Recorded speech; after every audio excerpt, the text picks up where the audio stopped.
सभी किसान भाइयों को नमस्कार। साथियों, मैं बहुत खुश हूँ, मेरे साथ मेरे दो युवा ऑफिसर्स आए हैं। ये आत्मा परियोजना से हैं।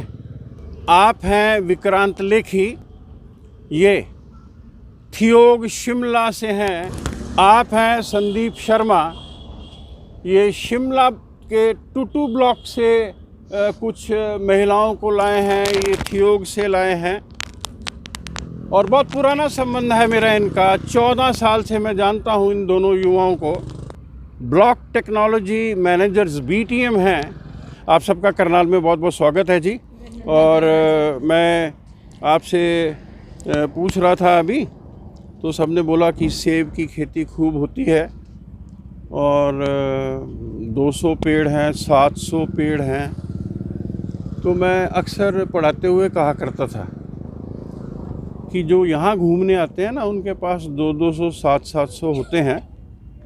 आपके गांव में काफ़ी लोग होंगे जिनके पास 50 ही हैं, या कई के पास है ही नहीं है, है ना। तो आपने उन लोगों का भी ध्यान रखना है, ये हम सबकी जिम्मेदारी है।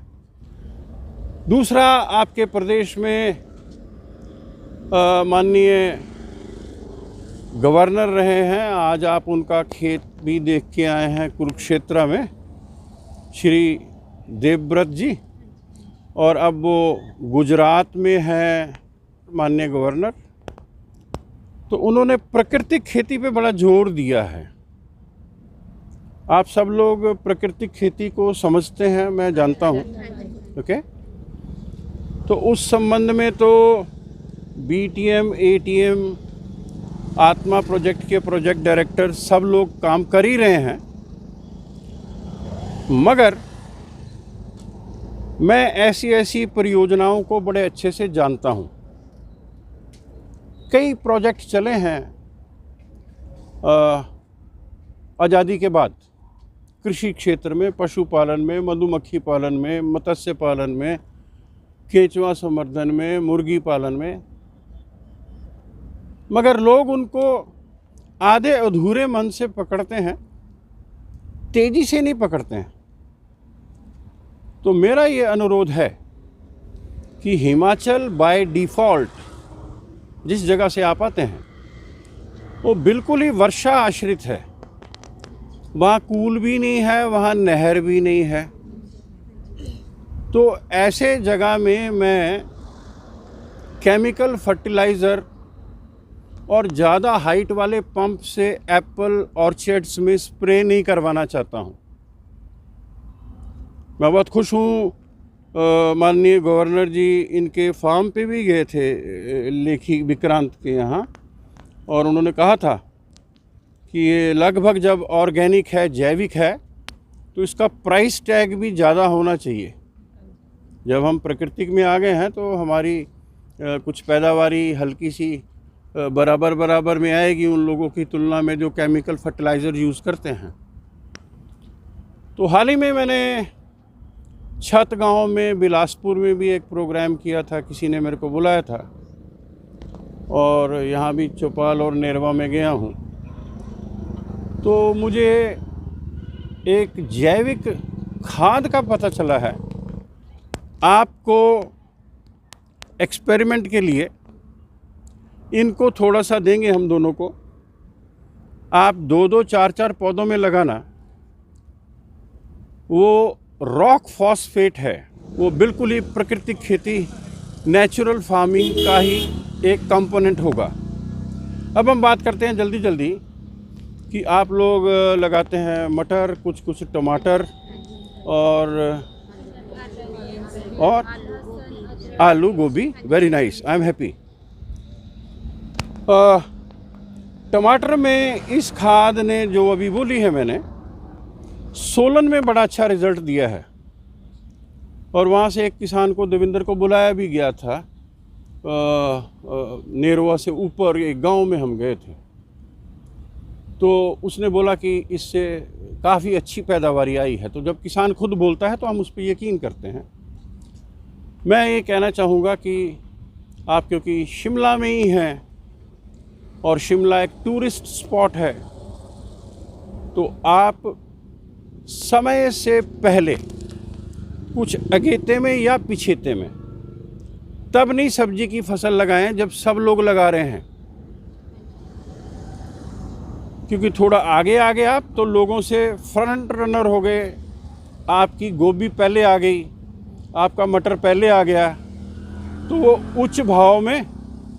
शिमला ही एक खुद इतनी बड़ी टूरिस्ट मार्केट है कि वहीं पे ही लग जाना चाहिए, उनको पंचकूला में नालागढ़ में आने की ज़रूरत नहीं है।